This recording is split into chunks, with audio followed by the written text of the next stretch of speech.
Hello and welcome back to the College Football Fanatics podcast. I'm your host Daniel. I apologize if I sound a little ill. I am. I'm recovering from a cold. I hope you guys. I should say I'm sorry that I haven't been able to release any episodes the past few weeks. It's been bad. I mean, it's just life has gotten in the way. I hope you guys have enjoyed this past season of college football since our regular season is done. We still have a few weeks left, but the regular season of college football is finished. We're gonna go over some games from this past weekend, notably Washington State, Oregon State, a little bit. Maybe, I'm not sure yet. Alabama and Georgia, and of course Michigan, Ohio State, which will be the main point for this episode.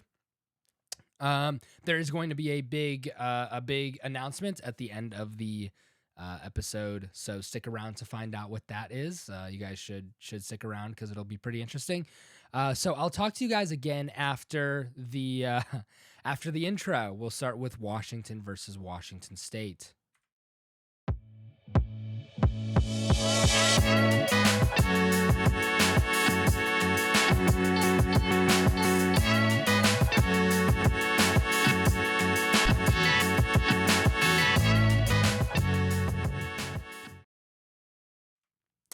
Well, welcome back to this episode for week 13. I haven't been here in a while, and I do apologize about that again, like I said earlier in the video, or in the episode, I should say. So let's start with Washington State. So Washington won this game by 3 points in a 24-21 win over Washington State. Michael Penix led this team, but this was not one of his best games. And you know, he did not look as good as I had wanted him to. Washington State really shouldn't have been in this game. They were a 5-6 team going in. They're 5-7 now, but they just really shouldn't have challenged Washington as much as they did. And I'll go into a little bit why, but that is going to be a big point, I think, when the committee looks at Washington. Sorry, I need to. My throat is a little, off. So Michael Penix's stats for this game were 18 for 33, 240 yards, 2 touchdowns, 1 interception, and 53.1 QBR rating, which is that this is all stats from ESPN. The QB rating is just basically how well a quarterback does on the field. Dylan Johnson had 21 carries, 82 yards, and 1 touchdown with a 3.9 yard average for Washington. Rome Odunze, who I'm going to talk about in a little bit after we get through some of these stats. But this game, he did really well. He was targeted a few times where he just didn't catch the ball or it wasn't accurately thrown to him. But, he did really good with the receptions he did get. He had 7 receptions for 120 yards. 17.1 average and 2 touchdowns. And on the defensive side of the ball, Washington had 2 interceptions with Thaddeus Dixon and Mikel Esteen.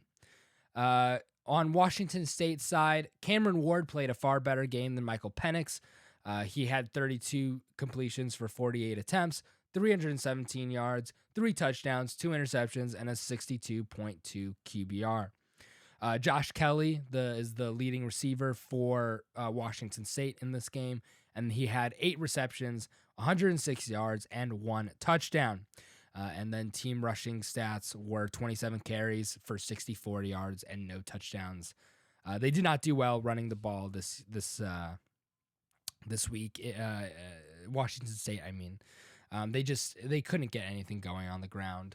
And speaking against a defensive line that is fairly talented, but speaking of that defensive line for Washington, I have concerns about that defensive line, especially if they're going to be going into a playoff game, because this is not a defensive line that is any sort of star-studded defensive line. They only have 19 sacks as a team.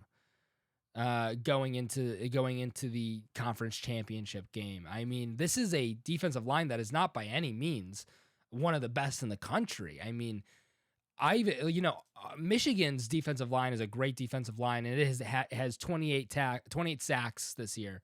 As contrasting to Washington's 19. I mean, like, just it makes you question how well they can get after the quarterback. No player has more than 3.5 sacks. And some of you may ask, how can you get half a sack? You sack them with somebody else, basically. So, next up, we're going to talk a little bit about Rome Odunze. I apologize. Let me get a little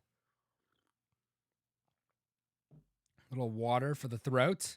Rome Odunze, like I said, had 7 receptions for 120 yards and 2 touchdowns.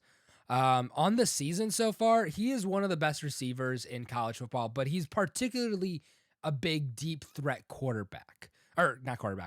deep threat receiver. And you can tell by his stats. Rome Odunze has 73 receptions for 1,326 yards. He has 13 touchdowns, and his average yard per reception is 18.2. So that tells me that he's getting the ball stretched to him a lot, going north and south on the field, rather than going like 5 yards up the field and running an out route, basically. And when he does do that, the stats are also saying that he's also getting a good amount of yards after the catch. So he's one of the better receivers. He's at the very most the second best receiver in college football behind Marvin Harrison Jr., who is just leagues above everybody else. And we'll talk about him later on in the episode when we get to Michigan, Ohio State. But he's going to be a good player. He is a good player. I think he still has some eligibility left. So it'll be interesting to see what Washington can do with him once Michael Penix leaves, given that I think he's probably going to leave for the NFL at the end of this season. So let's move on to Alabama, who played a really close game with Auburn. It came down to a last minute touchdown. And it was closer than it probably should have been. So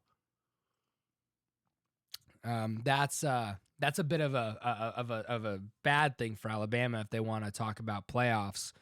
But it's a good thing for Auburn, given that they were not exactly the number 1 team in the country. They were far from it. But it's also a good thing for Hugh Freeze. It shows that Auburn is improving year after a year of him being the head coach. So, all right. Jalen Milroe went 16 for 24. He had 259 yards, 2 touchdowns, and 89.5 QBR. He also carried the ball 18 times and went for 107 yards. Jermaine Burton was the leading receiver for Alabama. He had 107 yards and 1 touchdown with a 26.8 yard average. He had 4 receptions.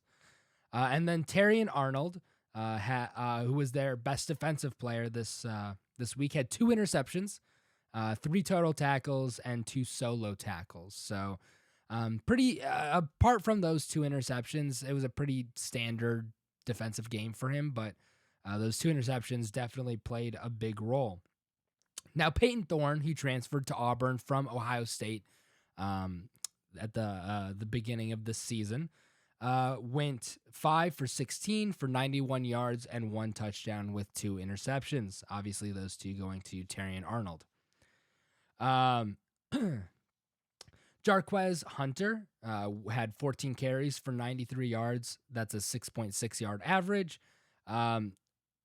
Derari Alston had 10 carries for 85 yards and an 8.5 yard average and 1 touchdown.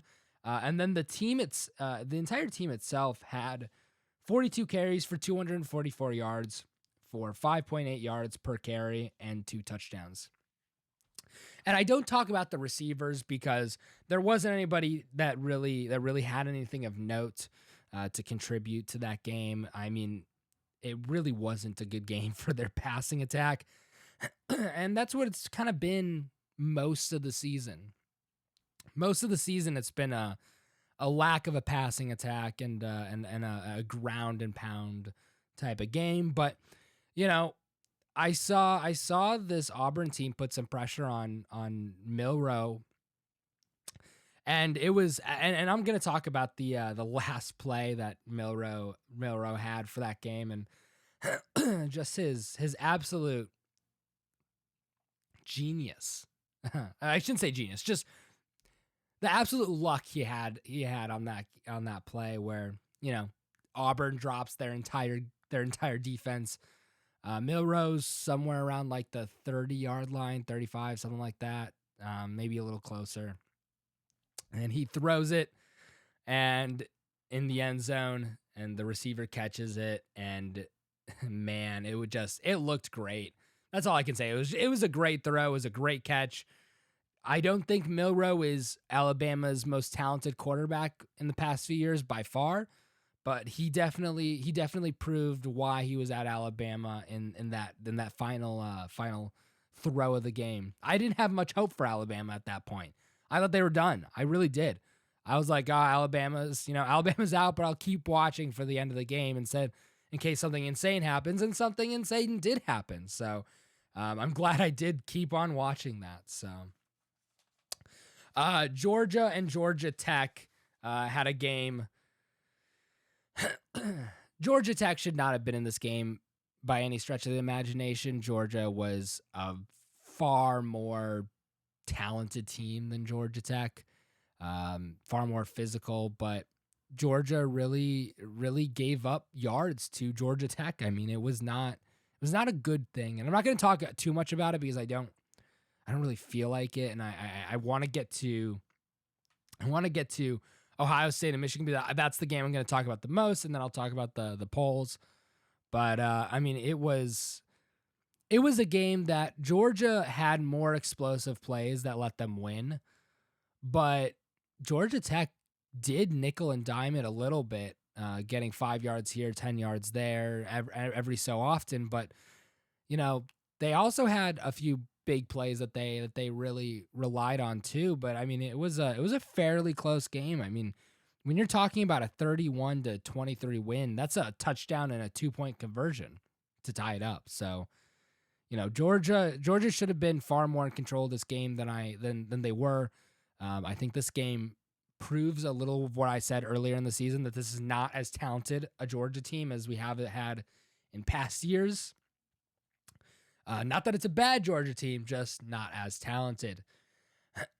Now, Oregon State. Oregon dominated this game pretty clearly, 31-7. Bo Nix had 367 yards, 33 for 40, 2 touchdowns, and 97.9 QBR.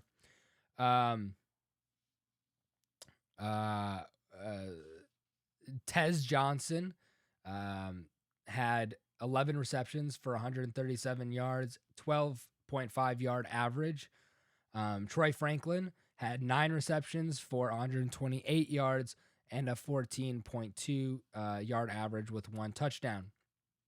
The big thing for Oregon was they were 2 for 2 on 4th downs, which is always going to be big for any game. You know, if you can convert on 4th downs, then you can at the very least try and control a game and extend drives and things like that. So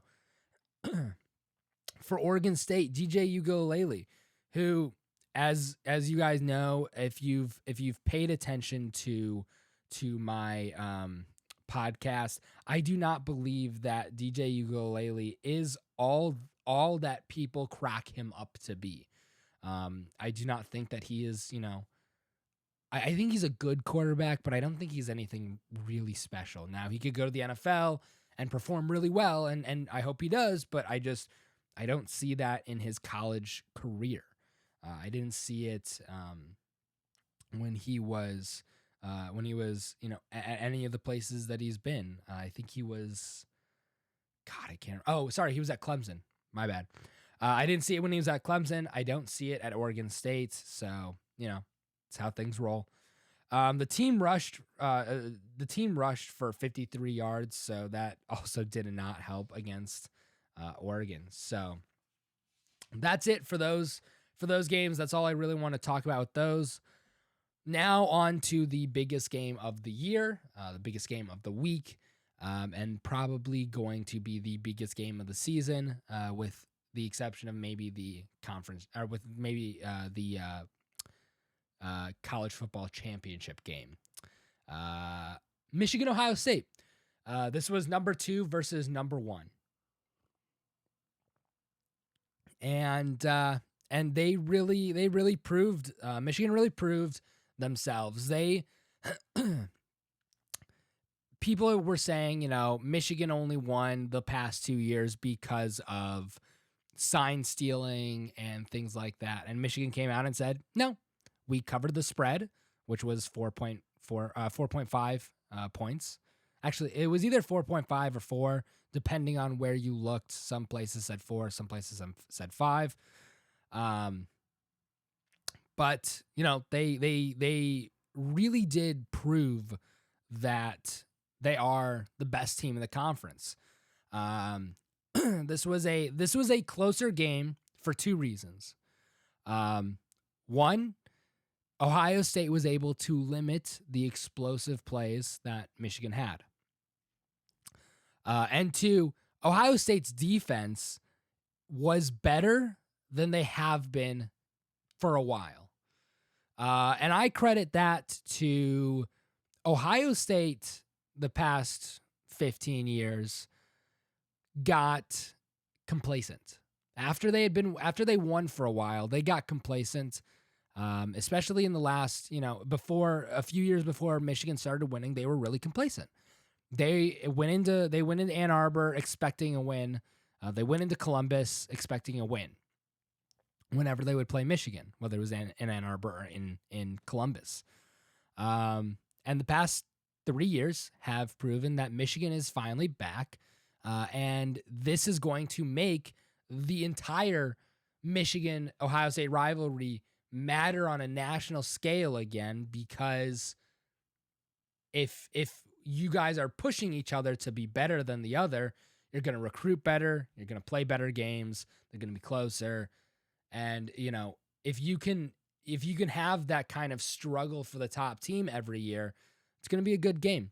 This could be the last game where it truly matters, where the team that completely loses out on a chance for the national championship. It's also the last game where there is a season without UCLA, USC, Washington, and Oregon in the Big Ten. So that's also kind of what's going on. So let's go through some of the stats from the game. JJ McCarthy had 16 for 20 for 80% completion percentage.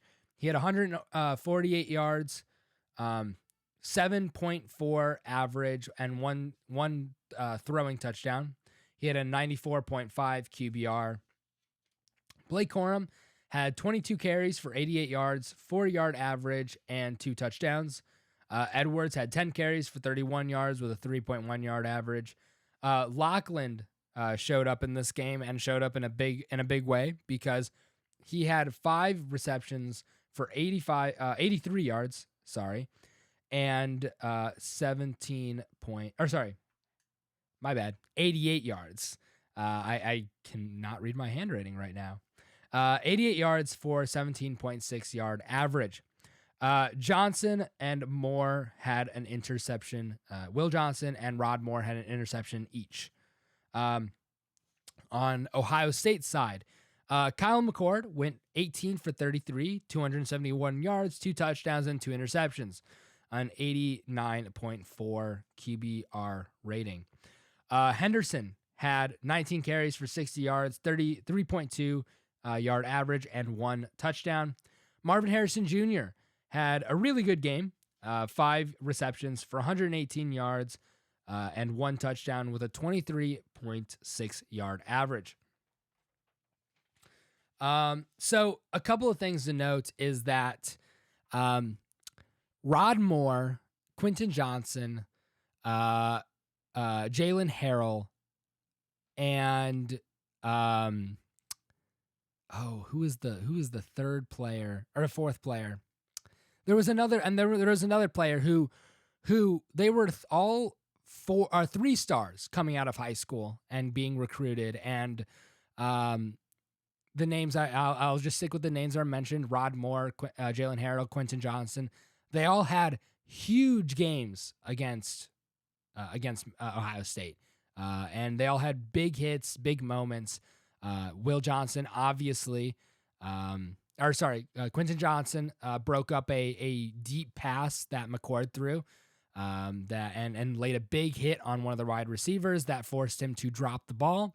Jalen Harrell was in Kyle McCord's face for quite a bit of the game, and Rod Moore had the game closing interception. And the reason I mention this is because you are putting up guys who are coming out of high school as 3 stars against wide receivers and O-line and running backs who are all 5-star players. They're all trotted out and basically, like a show pony pushed out saying, look at how many 5-star players we have. Well, they prove that stars don't entirely matter. They don't tell the full story. Michigan, and they also prove that Michigan is very good at developing their players. Like Michigan turns 3 stars into 5 stars and things like that. And these are all guys who are going to get drafted at some point. If it's not next year, it's going to be the year after. They're all very good players, very talented, very good players who are all going to make an impact on whatever football team they're on in the future. But like I said, the stars don't matter. You had the great receiver in Marvin Harrison Jr. and you still couldn't pull off a win. And it's not because you had a lack of talent. I can tell you that. This was Ohio State's best team in 3 years. Maybe not their best offense, but by far their best defense. So it is a completely game-changing thing because, like I said, everybody was saying Michigan only won because they had signs. Well, no, they didn't. They've proved that this year. They've won because they've been the better team for the past 3 years. I want to talk about Will Johnson's interception, the first interception of the game. The play starts in a pretty standard spread formation with McCord back in the shotgun. And McCord snaps the ball, and Marvin Harrison and Will Johnson is on Marvin Harrison Jr. And Marvin Harrison Jr. runs either a in route or a slant. I think it's more of a slant, but you could also call it an in route. It's kind of hard to see, but I thought it was more of a slant. And Will Johnson is just playing Kyle McCord like a fiddle. I mean, he read his eyes so well that Johnson just steps up, catches the ball like he was the receiver. He was the intended target. He intercepts the ball and he takes it back to like the Ohio State like 12 or something like that. I can't remember entirely, but it was something like that. And it was a big moment because it led to Michigan's first touchdown and it gave them really short yardage. And it was just a great job of Will Johnson recognizing the pass, recognizing that there was somebody coming off the edge, that the linebacker moved inside, and he recognized that when Kyle McCord saw the linebacker moving in, that he was going to throw to Marvin Harrison Jr. And it was just great. That's all you can really say about it. And speaking of greatness, Marvin Harrison Jr. is just a great player.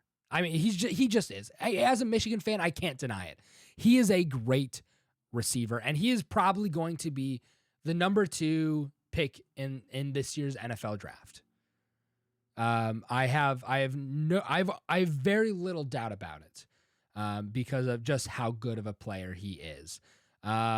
This is a great Michigan secondary, and he put 100 and some yards on them. He put 118 yards on them. I was right. Sorry. I was just checking to make sure I got that number right. He put 118 yards on them. You don't put 118 yards on a great secondary when you're a mediocre wide receiver. That just doesn't happen. So I see that he's going to probably to have a great career in the pros.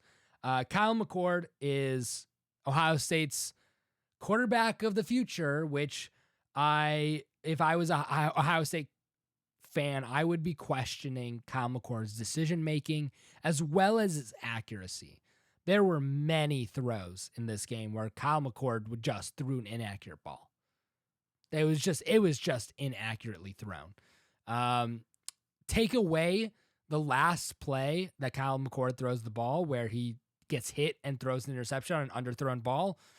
I take that away because he was getting hit, but there were other moments where guys were going out into the flat or were going on post routes and things like that, and he just completely missed them.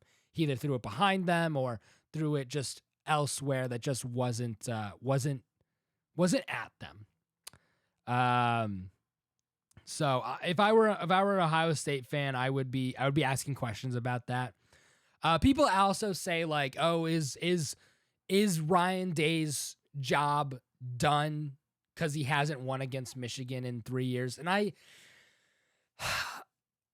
I don't want to say his job is done because Michigan is his only loss in the regular season. There is not another loss that he has had in the regular season. Actually, there might be one other. There's one other loss in the regular season. No, I'm wrong. Actually, my bad.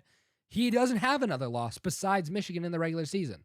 So for the past 3 years, it's all just been him and Michigan. Him losing to Michigan.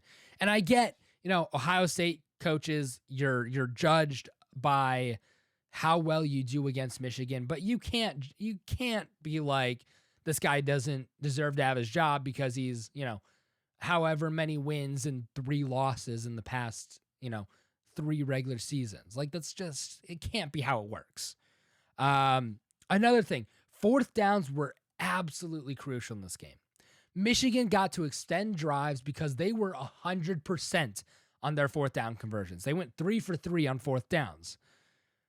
Ohio State just could not stop them. There was a play where it was like 4th and 1, and everybody and their mom in the stadium knew that that Michigan was going to run this ball up the middle with Blake Corum, just like they had the past, however many times on that drive. And there they are on the shotgun.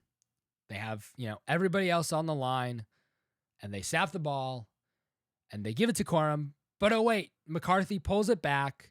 He drops and he just releases it. He throws it to the tight end who's on a flat, and is just on a flat on the outside of the formation, and he throws it to Colston Loveland, who goes for like 5-6 yards and the first down. That was a great play. That was just, it was just, everybody knew Michigan was going to run because that's what they are. And they surprised and Sharon Moore surprised everybody by not running the football. And we'll talk a little more about Sharon Moore after this, but in the latter part. There was also a second throw by J.J. McCarthy, who just threw a perfect pass to Roman Wilson. Now, some people want to argue, and most of these people are Michigan or Ohio State fans, that it was an interception because the defender, the safety pulled the ball out and had possession of it. The problem with that take is if you look back and you watch the game back, Roman Wilson has the ball. He takes about 3 steps. On his 3rd step, he's in the end zone at that point. Like the ball has crossed the plane and he still has control of the ball. Then he falls into the end zone with the receiver, and the receiver rips the ball away. You cannot rip the ball away on the ground of the end zone. It just doesn't work like that. The rule clearly states in college football, if a offensive player and a defensive player receive the ball at the same time, or they have the ball at the same time by the time the play is dead, then the offensive player gets the ball. That's the rule. It's like baseball. It's like if the ball and the runner gets the base at the same time, the play goes to the runner. It's the exact same thing. If the defensive player and the offensive player get the ball at the same time, the ball goes to the offensive player. That's just how it is. And you can't say that after he's ripped the ball away in the end zone that it's going to be an interception. That's just not how it works. The moment the ball crosses the plane of the end zone, it's a touchdown. And this ball was so perfectly threaded between 2 Ohio State secondary players that I'm just like, there's an unreal amount of accuracy in that throw. Now, JJ McCarthy did say something about this a little bit later. Let me get a drink of water. He did say something about this, actually. And what he said was that he had been watching film on the Ohio State defense, obviously. And it was number 23. And unfortunately, I'm sorry, I can't remember 23's name. But he said every time 23 turned away from the quarterback, he wasn't looking back.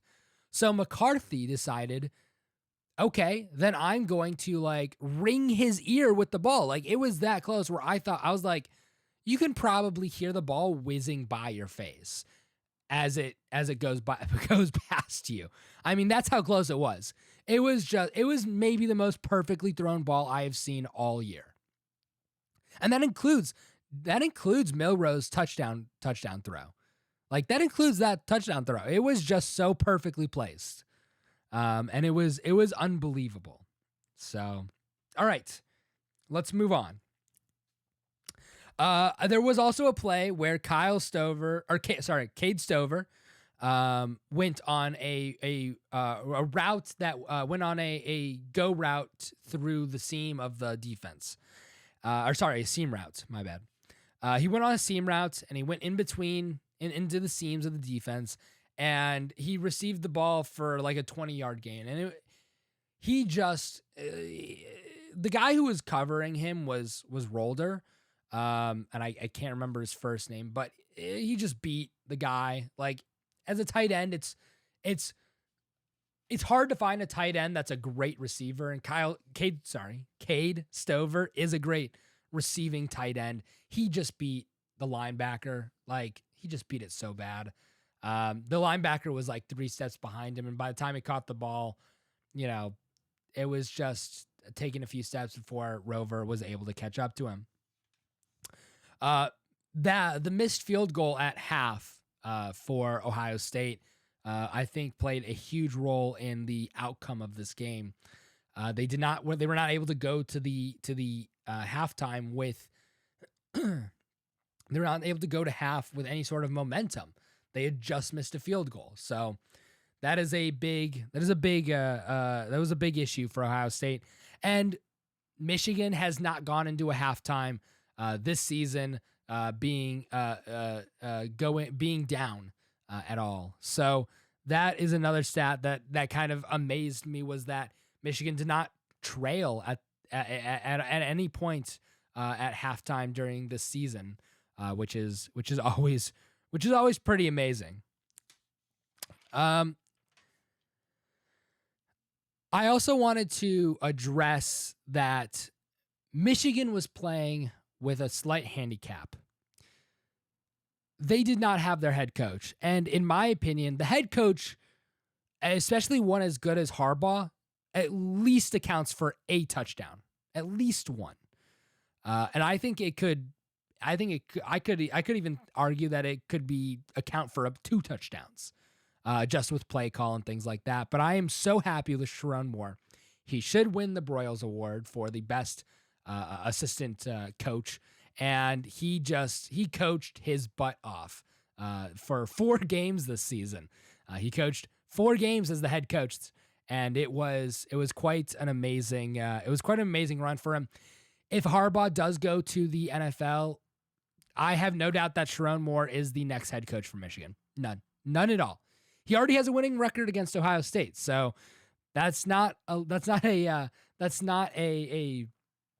thing that you can say for a lot of coaches at Michigan.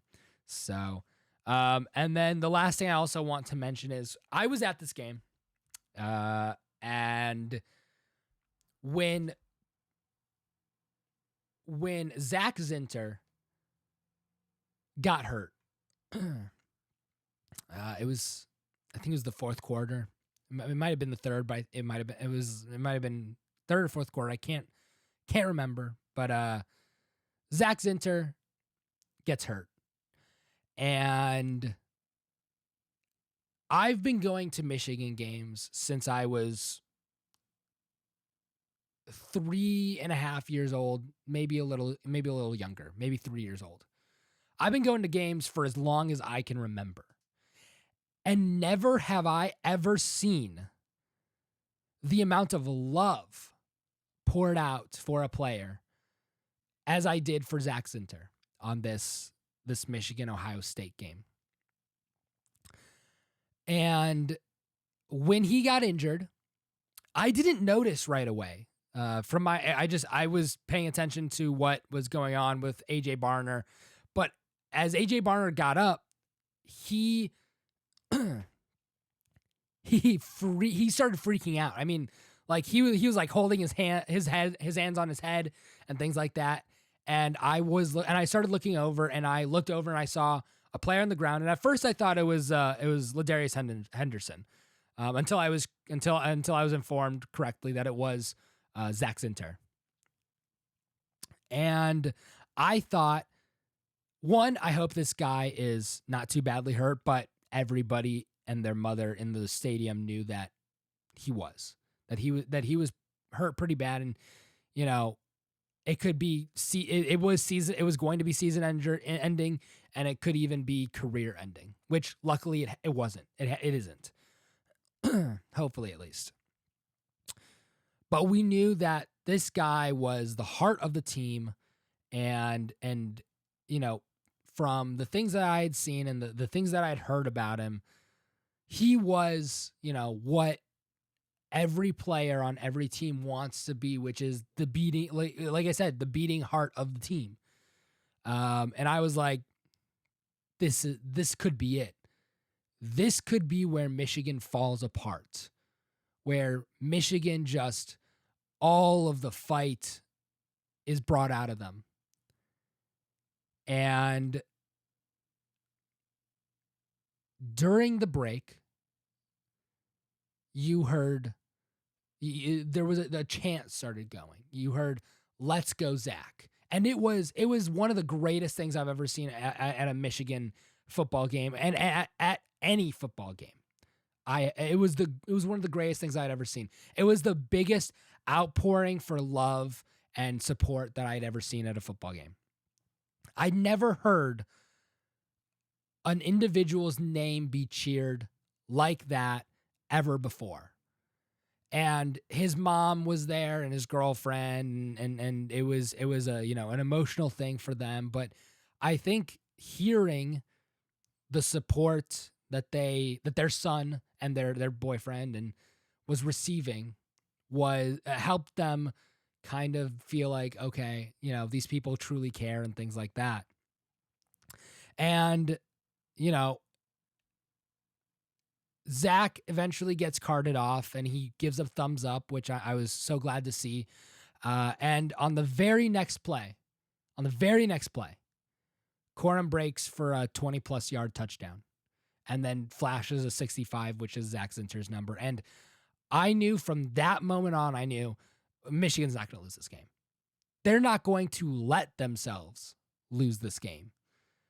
I knew from that moment, I was like, I was like, my worry that they were going to fall apart because of this was unnecessary and unfounded. And it was a great thing to see, just this outpouring and this amount of support for a player that isn't like, scoring touchdowns. He's an offensive lineman. Usually most players don't know who the offensive linemen are, or most fans don't know who the offensive linemen are. Like, they are the unsung heroes of college football, and most fans don't even know their names. And everybody, and 110,000 people, minus however many Ohio State fans were there, although maybe some of them were cheering, I don't know. We're screaming, "Let's go, Zach!" And it was a great thing to see, and I can't wait to hear what Zach Zinter thought about it. I'm sure he's going to talk about it at some point, because it is something. He eventually did release like a thing on Instagram that said that it looks like he's going to be all right, and he's going to make a full recovery, which this podcast has their hearts out to Zach, and hope he does make a full recovery, because he has the NFL draft to get ready for, and he is going to make one NFL team very happy for a very long time. So with all of that, I also want to talk about as well,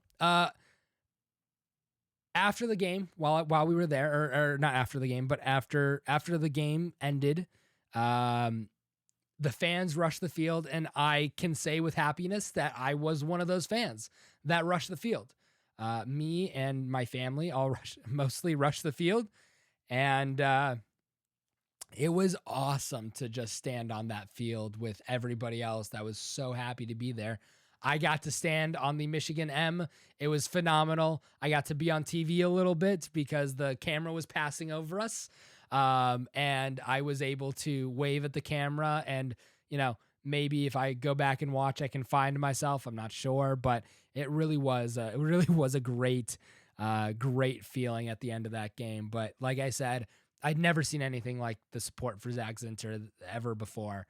And it was unbelievable, and it really shows the heart of this game, and it shows the heart of this team, that without Zach, they were able to get the job done and actually score that final touchdown, which was amazing. So I'm really glad they were able to do it. So let's get into the college football playoff rankings, or college football playoff rankings. Sorry. And then we'll get into, and then I'll tell my big announcements, and then I'll end the video here because my throat isn't holding up as well as I would have liked it to. But I'm gonna try and make it past. I'm gonna try and make it to the end.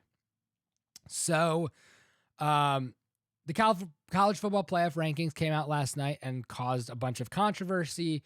And I'll explain why as we go through them. I'm only going to go through the top 10 because, truthfully, that's all that really matters.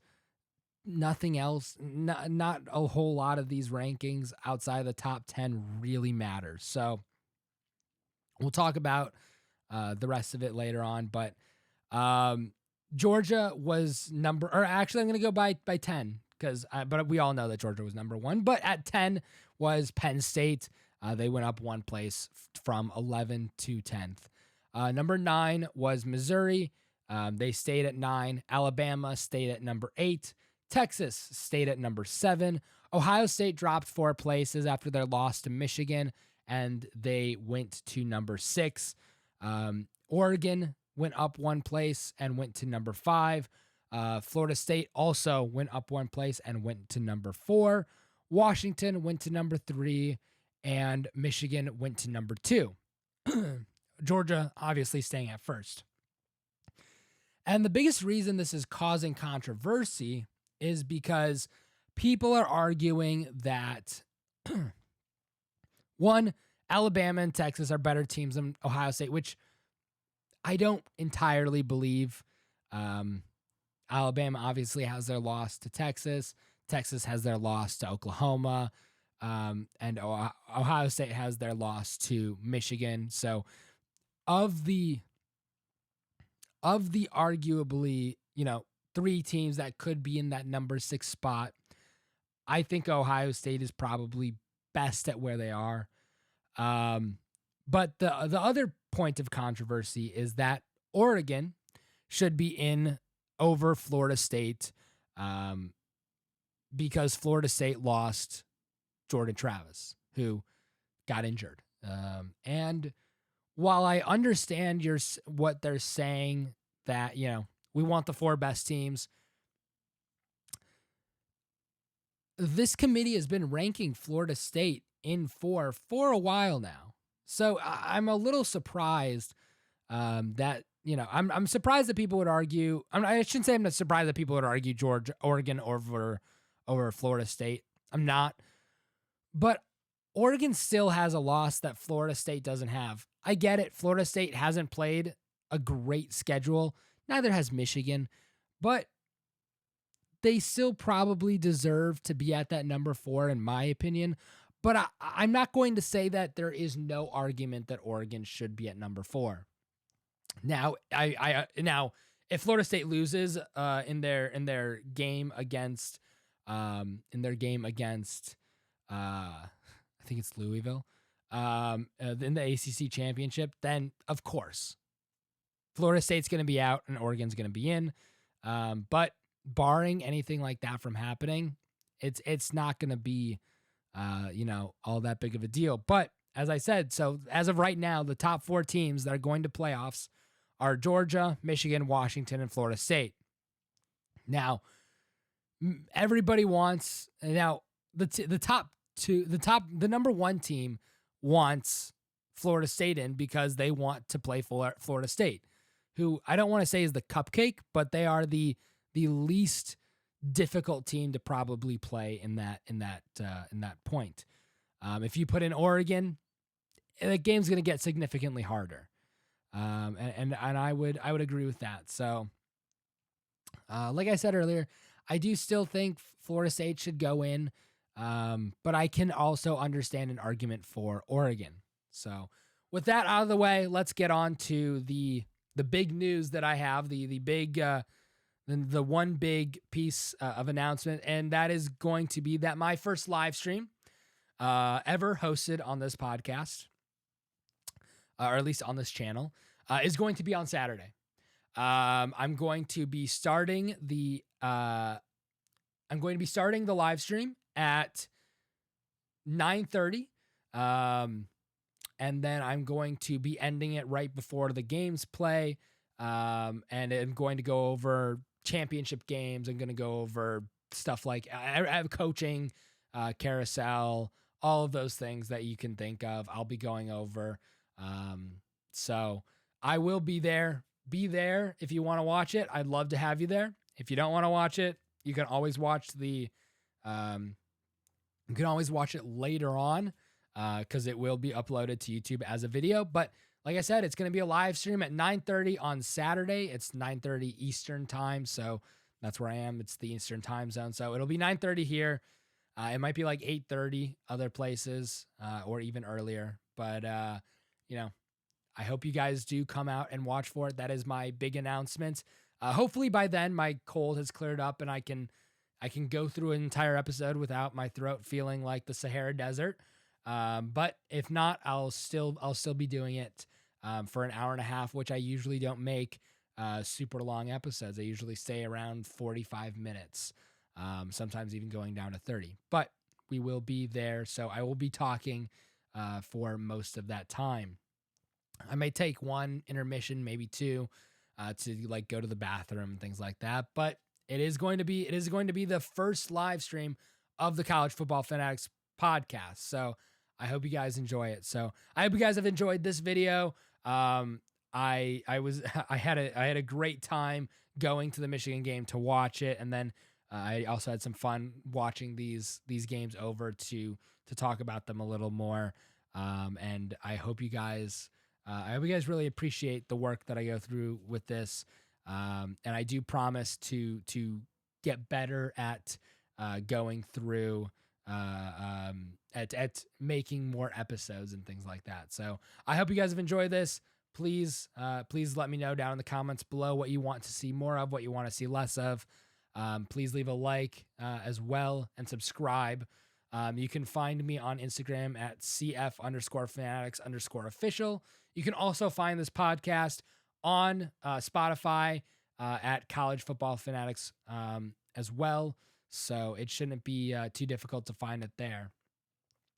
And I will, like I said, I hope you guys enjoy this, and I will see you guys in the next episode.